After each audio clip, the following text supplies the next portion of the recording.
Saudara-saudara yang berbahagia, warga Papua Selatan, saat ini saya sedang bersama salah satu tokoh Papua Selatan, mantan Bupati Merauke 2 periode, dan sosok yang berada bersama saya saat ini bagi warga wilayah selatan Papua tidak asing lagi. Dia sering dijuluki salah satu tokoh kamus hidup berjalan. Dia salah satu tokoh saksi sejarah perjalanan pemerintahan dari zaman Netherlands Neefguinea, zaman Untea, zaman Papua masuk berintegrasi dengan Republik Indonesia, hingga zaman reformasi.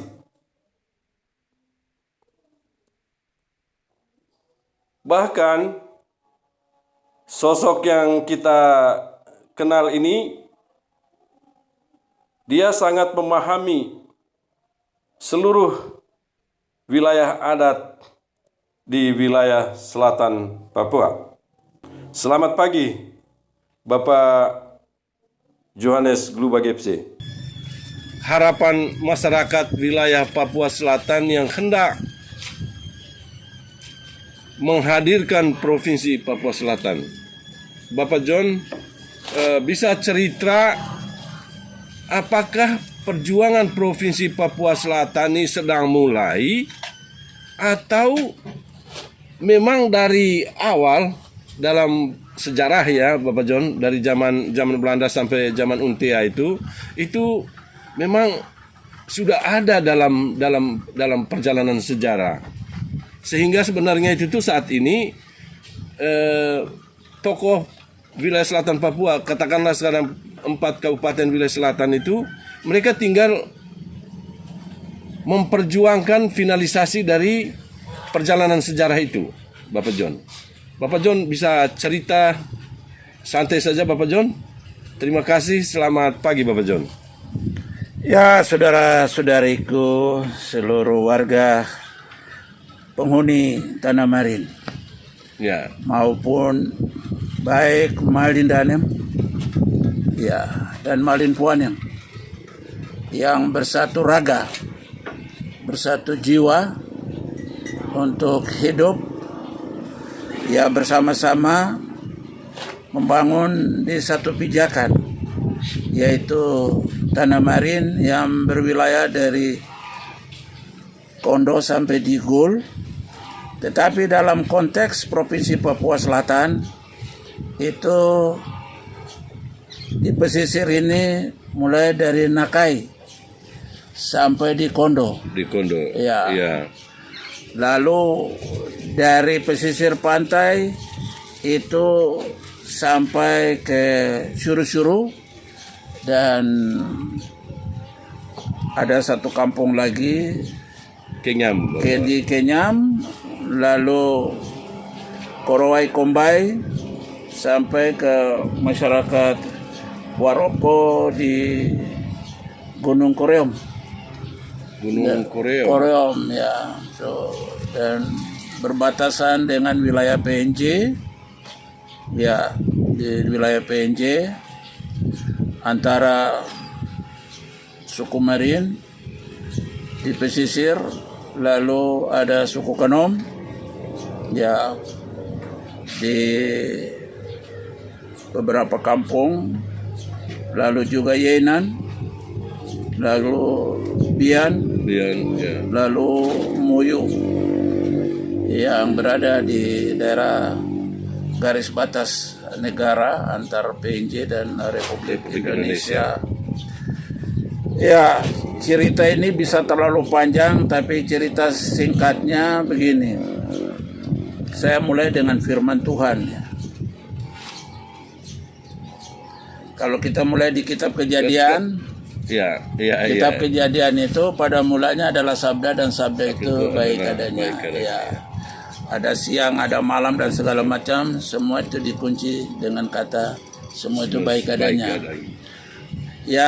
Yang kedua landasan ya kitabiah yang berikut itu adalah pernyataan Tuhan.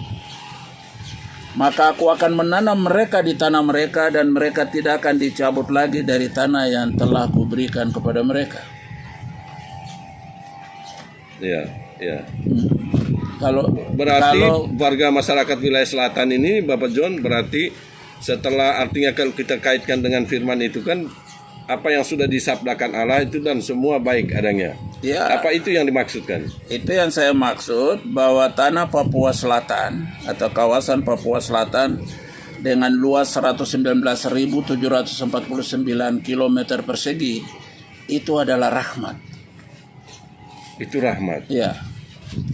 Itu adalah rahmat yang secara vertikal diterima oleh para leluhur dari 6 suku besar yang mendapat warisan ya aset kehidupan itu.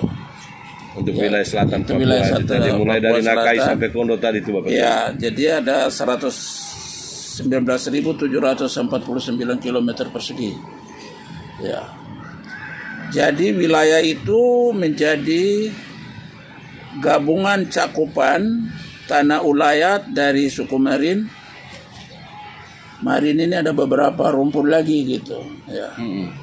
Lalu suku Muyu, suku Wambon atau Mandobo, suku Awiu, suku Yagai atau Mapi, dan suku Asmat. Suku Asmat. Ya. Jadi Papua Selatan itu cakupan wilayahnya meliputi gabungan tanah ulayat dari 6 suku besar itu. Ya. Masing-masing sesungguhnya itu otonom di atas tanah ulayatnya. Jadi tidak ada suku lain menjadi dominan atau suku lain menjadi subordinasi dari suku-suku lain. Suku lain, iya. Ya. Iya. Karena itu kan sejalan dengan pernyataan Tuhan, maka aku akan menanam mereka di tanah mereka dan mereka tidak akan dicabut lagi dari tanah mereka. Dan tidak ada yang bisa membatalkan Iya. hak mereka. Hak mereka. Tidak ada yang bisa membatalkan. Itu hak tertuat dan terpenuh. Atau saya naikkan sedikit, itu rahmat terkuat dan terpenuh bagi 6 suku besar itu. Ya.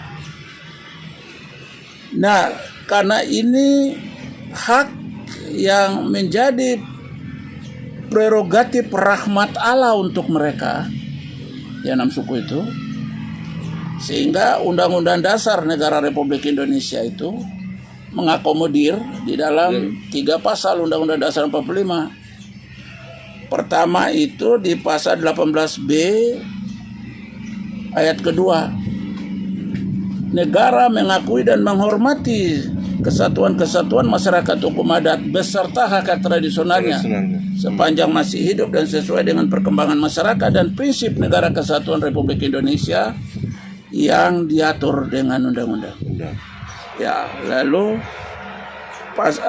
pasal berikutnya diatur di pasal 28 ya, identitas budaya dan hak masyarakat 28H ayat 3. Identitas budaya dan hak masyarakat tradisional dihormati selaras dengan perkembangan zaman dan peradaban. Artinya kalau di zaman era teknologi dan digital saat ini juga dia tidak tergerus gitu Bapak John ya. Sepanjang abad. Sepanjang abad. Iya. Ya. Karena dia berada pada 2 landasan. Landasan hukum yang tertinggi yaitu hukum Tuhan dan hukum negara. Hukum negara, iya. Ya. Jadi tidak ada yang bisa membatalkan. Bukti bahwa mereka itu adalah pewaris. Kalau ada kompensasi ganti rugi atau ganti untung, siapa yang akan terima? Mereka yang akan menerima ganti rugi atau ganti untung. Ganti untung, ya. Ya. Jadi ini hak absolut yang dimiliki oleh 6 suku ini. 6 Dan suku-suku lain. adat, 6 Sekarang suku. konteks kita itu konteks Papua Selatan. Papua Selatan, iya. Ya. benar. Jadi ini hak absolut yang dimiliki oleh 6 suku yang diatur di dalam firman Tuhan. Ya. Ada firman Tuhan, lalu yang kedua dalam konstitusi negara Republik Indonesia yang tadi saya sudah sebutkan itu. Jadi ini tidak bermaksud untuk mau menghadirkan sebuah polemik suka tidak suka, setuju tidak setuju, tolak tidak tolak. Iya. Itu hak Anda. Anda boleh berpendapat, tetapi yang saya ingin ceritakan sekarang itu adalah sejarahnya. Sejarah dan tahapan dari sebuah rencana yang sudah menjadi rahmat, dan rahmat itu ditindaklanjuti dalam manajemen pemerintahan. Benar, Bapak John, karena memang Bapak John harus menceritakan sedetail seperti ini karena dengan kehadiran Provinsi Papua Selatan besok itu, keharmonisan adat 6 suku itu tidak boleh terusik, kan begitu Bapak John? Ya, Artinya sebelum hadir, maka seluruh aspek-aspek tanah adat, hak wilayah masyarakat dari 6 suku itu dengan batas wilayah pemerintahan besok itu semua berjalan harmonis begitu. karena kita bicara pemerintahan itu kan dijalankan di atas wilayah adat, tanah wilayah adat. Adat, ya. Iya. Jadi sebelum negara ini ada, tanah ini kan sudah ada yang diatur dengan hukum adat. Iya. Ya. Iya. Maka pemerintah sebenarnya harus mengikuti tradisi adat itu. Harus selaras dan Sejalan. ya dengan hukum adat supaya dia menjadi dua landasan yang kuat. Yang kuat. Ya. Landasan negara dengan landasan adat. Landasan hukum adat dengan landasan negara. Gitu ya. Itu yang memang harus mendapat perhatian, sehingga pada saat pembentukan sebuah daerah otonom baru, entah tingkatannya itu provinsi, kabupaten atau kota. Atau distrik dan kampung sekalipun, restu itu harus datang dari pemilik tanah. Pemangku adat. Yang orang selalu gunakan istilah stakeholder itu, pemangku kepentingan, tapi ini kan pemangku kepemilikan yang ada di masyarakat itu. Nah, kita sekarang bicara tentang Papua Selatan. Soal pertanyaan-pertanyaan lain itu urusan masing-masing. Soal siap tidak siap nanti akan dengar ceritanya. Jadi sekarang status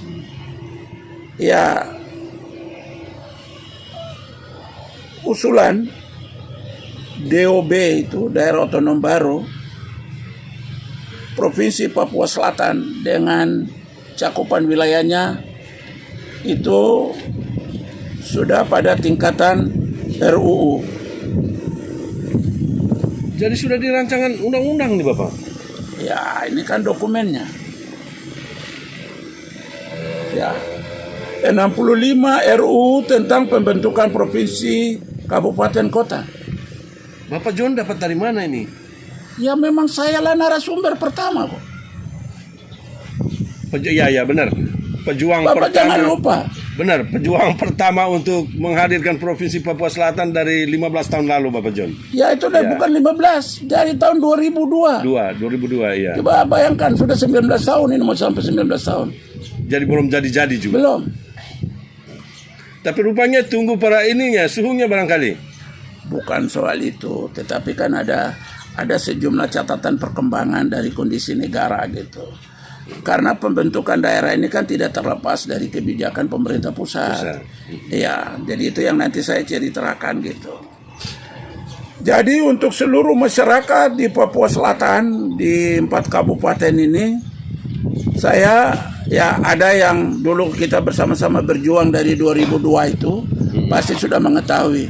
Tetapi karena sudah sekian lama, saya ingin ingatkan memori itu memori 19 tahun. Dan 19 tahun dari 2002 itu Bapak. Ya. Bahwa perjuangan kita itu sudah mengantarkan harapan proses perjuangan kita itu sampai ke tingkat RUU.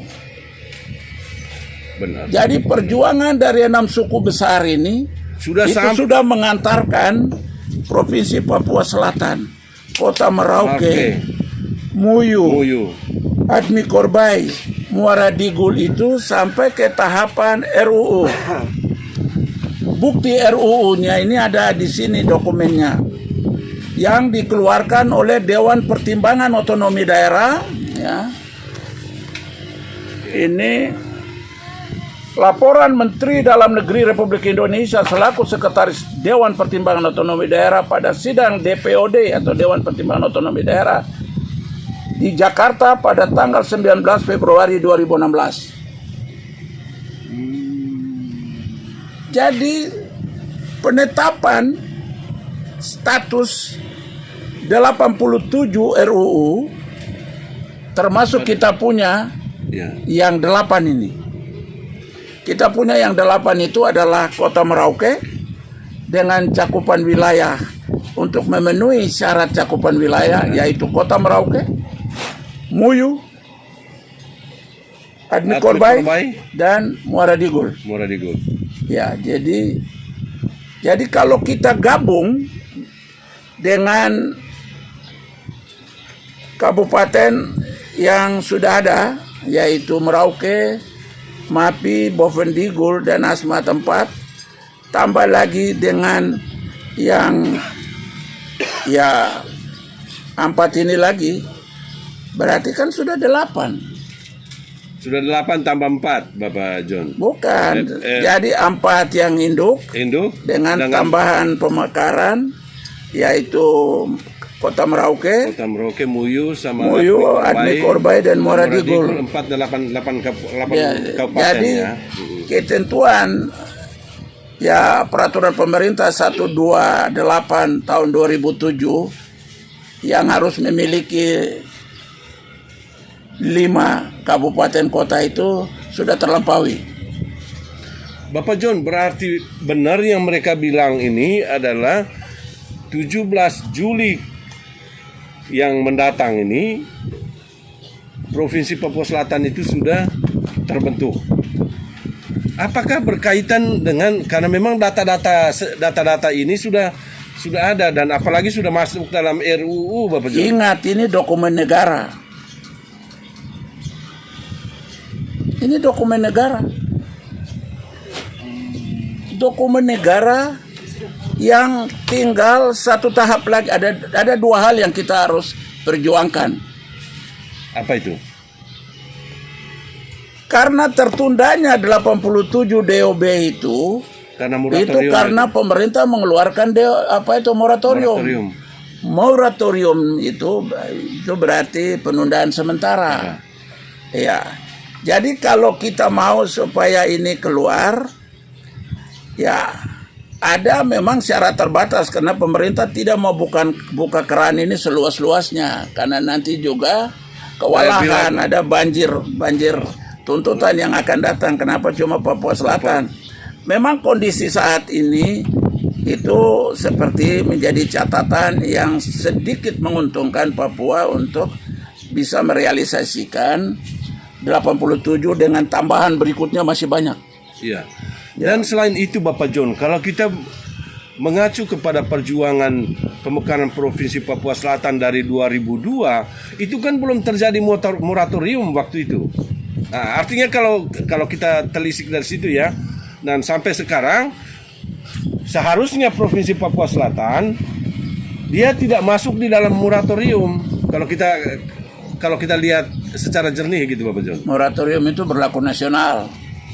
Ya, berlaku nasional, tetapi Merauke sudah dari 2002. Tapi kalau mau ada kekhususan ya silakan saja, tetapi di dalam kenyataannya kekhususan itu tidak menjadi satu alasan bahwa khusus Papua bisa dimekarkan. Tapi untuk kan menjaga rasa dari keseimbangan dari seluruh daerah. Jadi pemerintah tidak mau membuat blender keputusan celah yang akhirnya akan melahirkan sebuah protes. Jadi ya mungkin lebih bijaksana ya moratorium itu diperlakukan secara umum sambil melihat perkembangan-perkembangan baik kemampuan negara dan juga kondisi-kondisi real yang sedang berkembang yang bisa menjadi semacam salah satu pertimbangan untuk membuka ya keran dari ya pembentukan daerah otonom baru. Ya, jadi kalau kita mulai runtun dari dasar hukum konstitusi kita memang terlalu panjang. Kalau kemudian pemekaran itu mau dilarang, catatannya hanya satu. Amandemen itu pasal 18 ayat 1. Undang-Undang 45 karena disitulah yang menjadi dasar hukum pembentukan daerah otonom baru di Indonesia karena bunyinya jelas.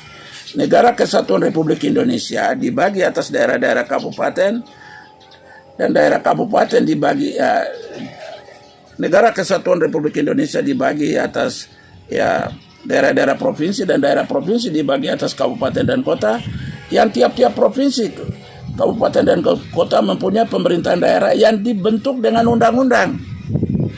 Nah,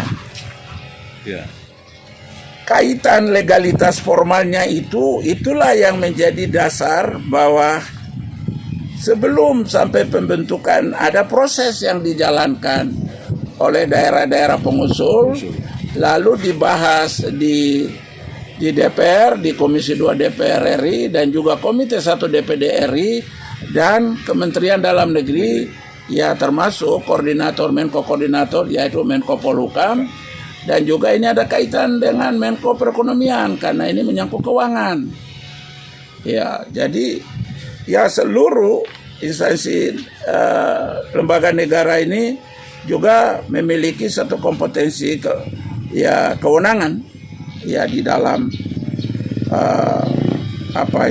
pembentukan daerah otonom baru. Ya, jadi ini ada 2 tahap yang waktu itu dilakukan 6 paket 65 kami masuk di paket 65. Ada daerah lain yang masuk di paket 22. Ya itu juga sudah ada draft RUU-nya.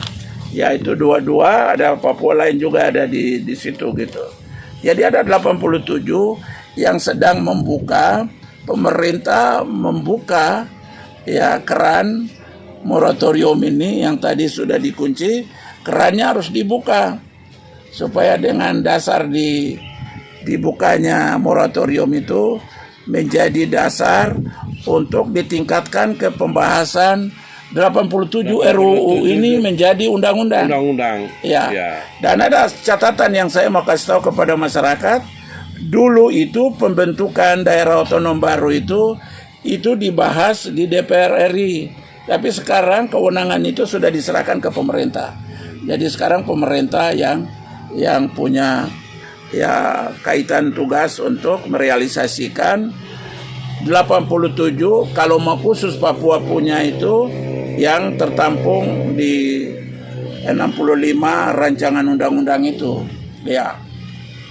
Lahirnya 87 rancangan undang-undang itu ada tahapan yang sudah kita proses waktu itu. Yaitu harus ada ampres. Nah, ada ampres, jadi kita punya yang yang Provinsi Papua Selatan ampresnya juga sudah ada, Bapak John. Ampres kan dengan dasar ampres itulah baru dipersiapkan RUU-nya. Oh iya benar. Ya, jadi ampres dulu baru RUU keluar. Berarti ini sudah dilewati semua, Bapak John. Sudahlah itu yang sekarang kan kita tinggal tunggu finalisasi saja. Ya ini ampres zaman SBY ini, ya. Jadi kita bahas pemerintah menanggapi usulan ya 65 DOB itu dari DPRD karena ada surat dari DPRD pada DPR RI waktu itu. Jadi lahirnya ampres ya nomor R datar 66 miring pres miring 12 miring 2013. Dan sifat klasifikasi surat ini adalah segera sangat segera. Oh iya, Lalu sangat ya segera. perihalnya 65 rancangan undang-undang tentang pembentukan provinsi, kabupaten, kota. Itu per tanggal 27 Desember 2013. Jadi sudah 8 tahun Ampres ini ya mengendap. Artinya diabaikan begitu Bapak John? Atau Kita nggak usah pakai bahasa diabaikan. Mengendap ya. Ya tertunda sementara karena moratorium. Oh iya benar. Jadi harus pakai istilah tertunda sementara. Karena moratorium ya. Ya, jadi waktu itu DPR mengajukan surat untuk kepada Presiden supaya keluarkan Ampres. Ya, tentang 65 ini.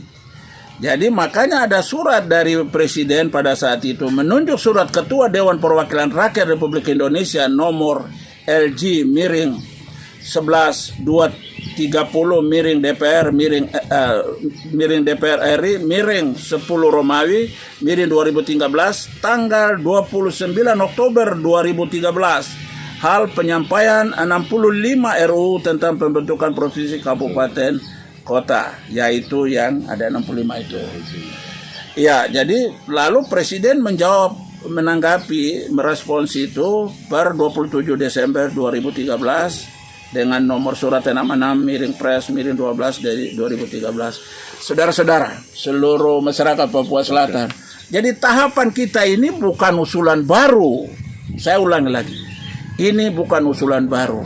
Ini finalisasi saja dan ada 3 hal yang kita harus lakukan. Pertama, secara internal. Kita ini kan ada proses secara internal dan eksternal. Internal itu kita tetap juga harus tetap mendapatkan restu dari Provinsi Induk. Nah, jadi seluruh persyaratan yang dulu kami sudah siapkan dari 6 cakupan wilayah ini itu adalah surat rekomendasi dari persetujuan Provinsi Induk. Itu yang kita belum dapat. Tetapi dalam proses pembentukan itu kan ada 2 jalur. Bisa jalur dari pusat bisa langsung, bisa dari usulan daerah. Ya, jadi kalau itu menyangkut kepentingan strategis nasional, pusat bisa membentuk. Itu ada konstitusi, ada aturannya.